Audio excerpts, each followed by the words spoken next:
Alors guys, Manchester United vient de s'imposer 1-0 contre Fulham. On va essayer, je dis bien, on va essayer d'analyser et de décortiquer le match, s'il vous plaît.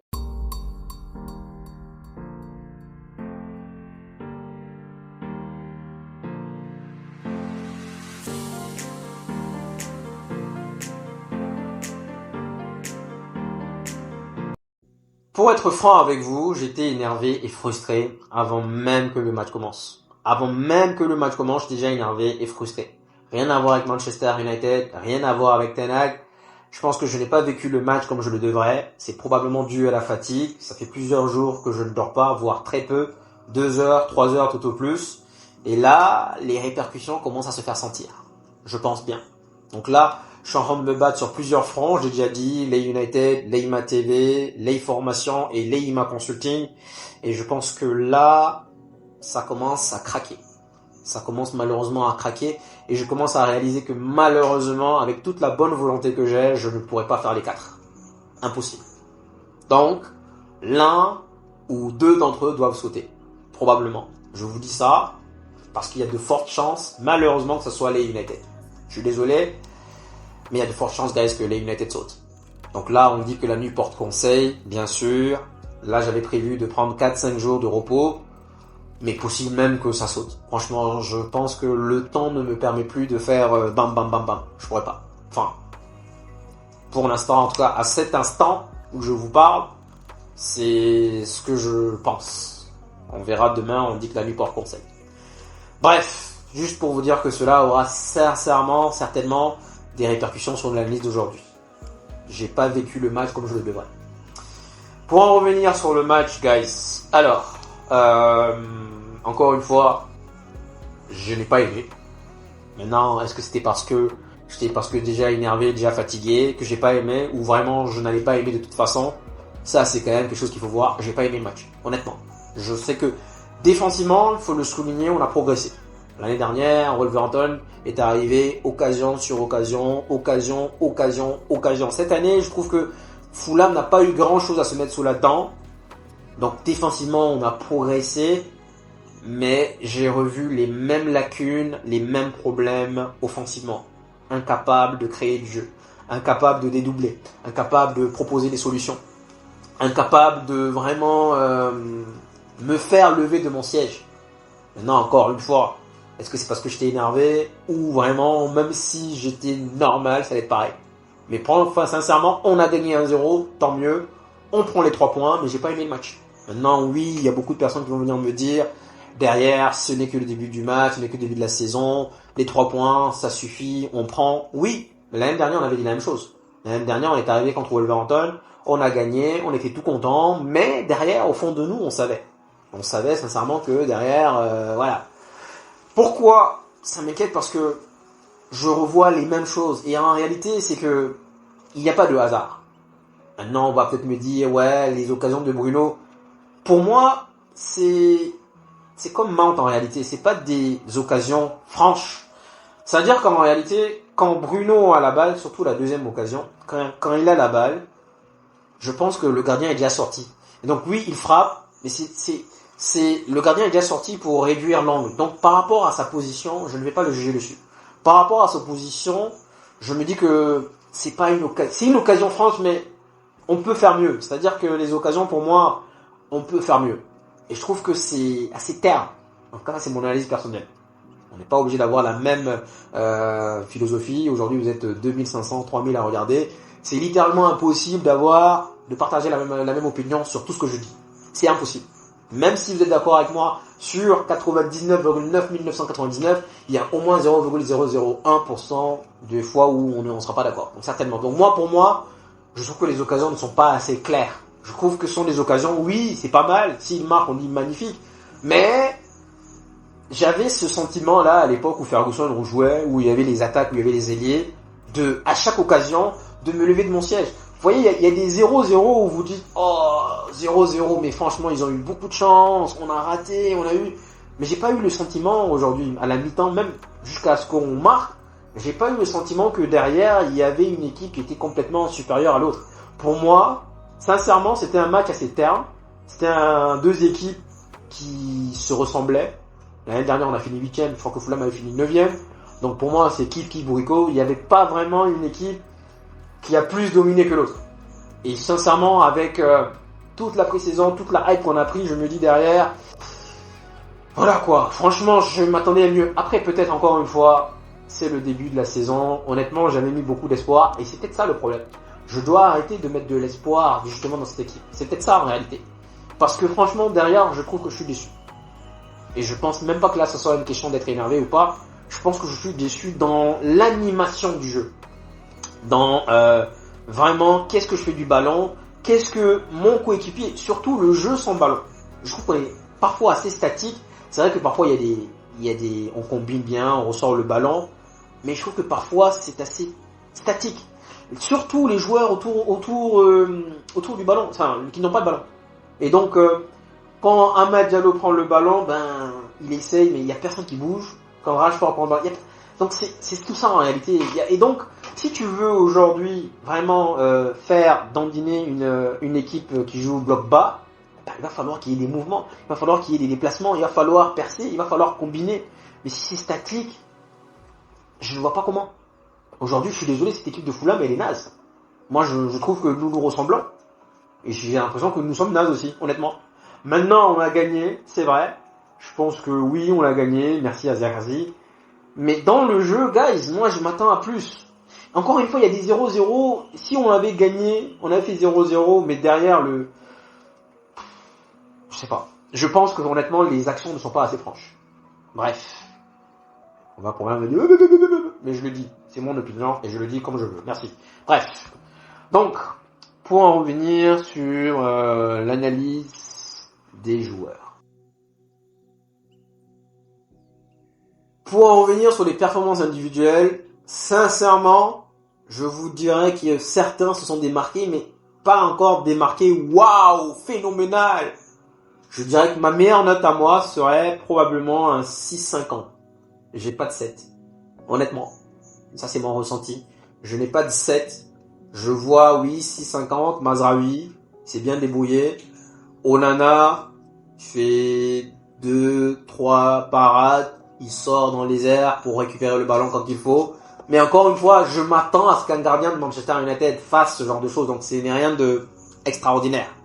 Maguire, 6,50, match correct. Bon, il y en a plein qui vont aimer, qui vont kiffer. Oui, je respecte, mais je trouve que bon, ça n'a rien d'extraordinaire. C'est pas comme si genre Fulham était en train de dominer à outrance et que derrière on a vu un Maguire conquérant. Oui, il y a une action que les gens vont souligner certainement. C'est l'action où il y a 2 contre 1. On va dire que Maguire l'a joué super bien. Personnellement, je ne pense pas.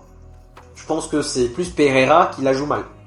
Maguire, il fait l'effort de reculer et de ne pas se jeter, c'est vrai, il faut le mentionner. Mais je pense que derrière, c'est une autre équipe, c'est un autre joueur, c'est but. Ça montre à quel point, encore une fois, Fulham est 9ème.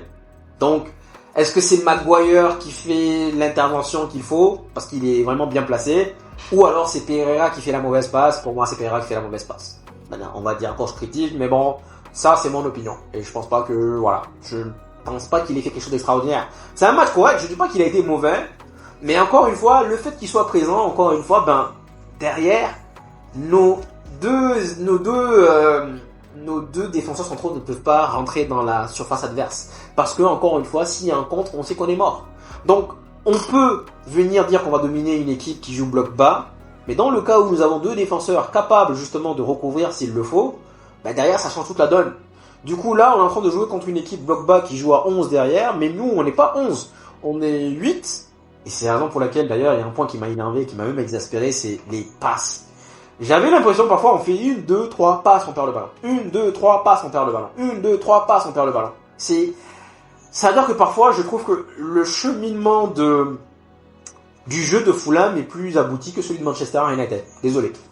Parfois je trouve que leur cheminement, et il y a une action, moi honnêtement, je trouvais qu'elle était très bien construite. L'action où Martinez sauve sur la ligne, là, il la met dehors. L'action, elle est très bien faite. Elle a été construite vraiment. Vous voyez, je trouve que c'est plus plausible que ce qu'on a vu dans le match. Maintenant, je trouve qu'elle est plus déclic que ce que Bruno a eu, par exemple. Donc, certains joueurs se sont démarqués, c'est vrai. Mais il n'y a pas de 7 pour moi.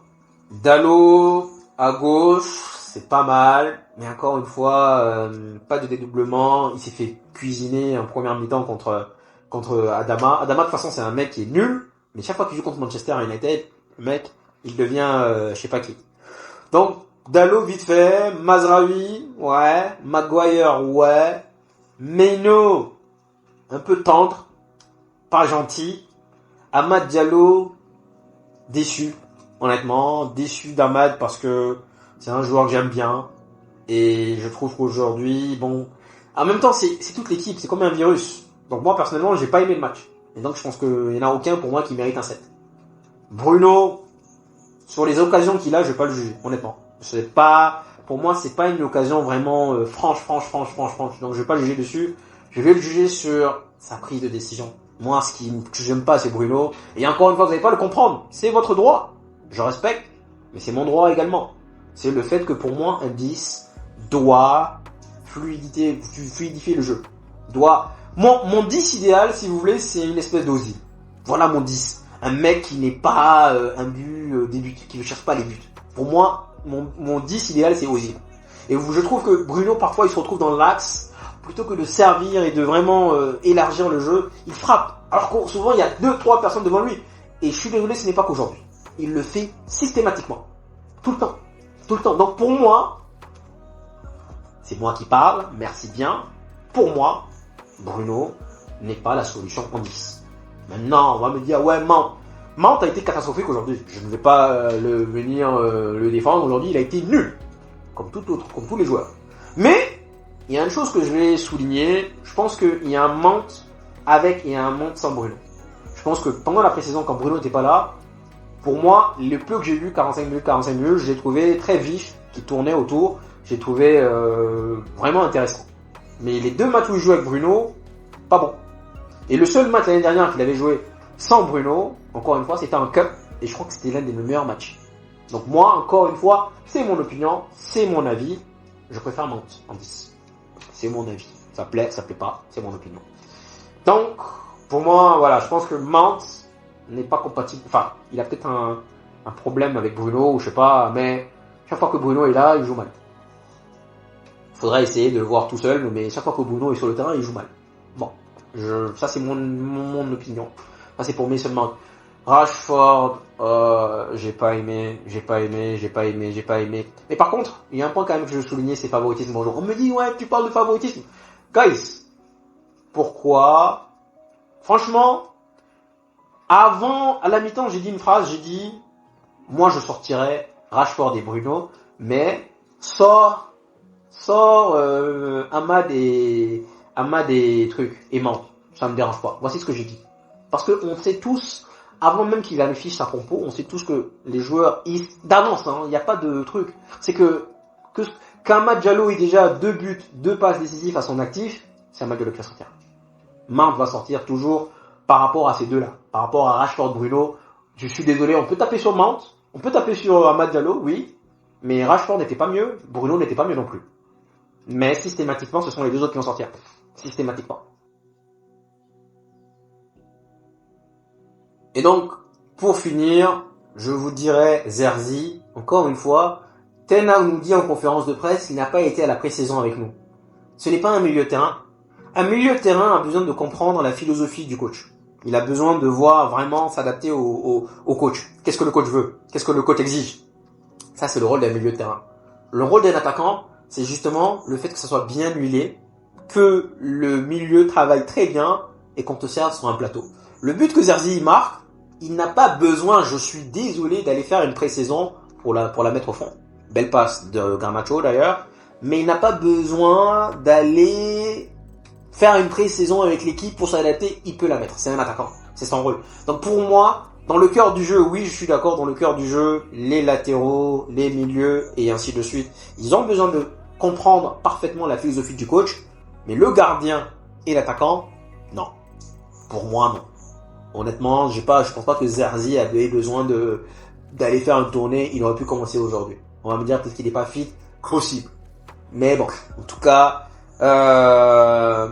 pour moi, ce sont les mêmes lacunes, ce sont les mêmes choses, le même favoritisme. Je pense que Ten Hag, en réalité, il a peur Désolé de le dire. Je pense que j'ai vu un club faire sortir Mohamed Salah. C'est son meilleur joueur. Il le fait sortir. Mohamed Salah vient, boude, fâché. Il le regarde même pas 2 fois. Il s'en bat les couilles. C'est moi le coach. Mais je pense que Ten Hag lui a peur. Et donc, du fait que peu importe la physionomie, peu importe les circonstances, ce sont toujours les mêmes qui sortent au détriment d'autres, moi ça me gêne. Ça me gêne. Donc oui, guys, elle est pas longue aujourd'hui, je fais court parce que voilà, je pense que d'ailleurs je vais faire le montage et ensuite je vais me coucher. Si demain vous me voyez pas, c'est totalement normal. Bon, franchement, prenez soin de vous et je vous dis à la prochaine.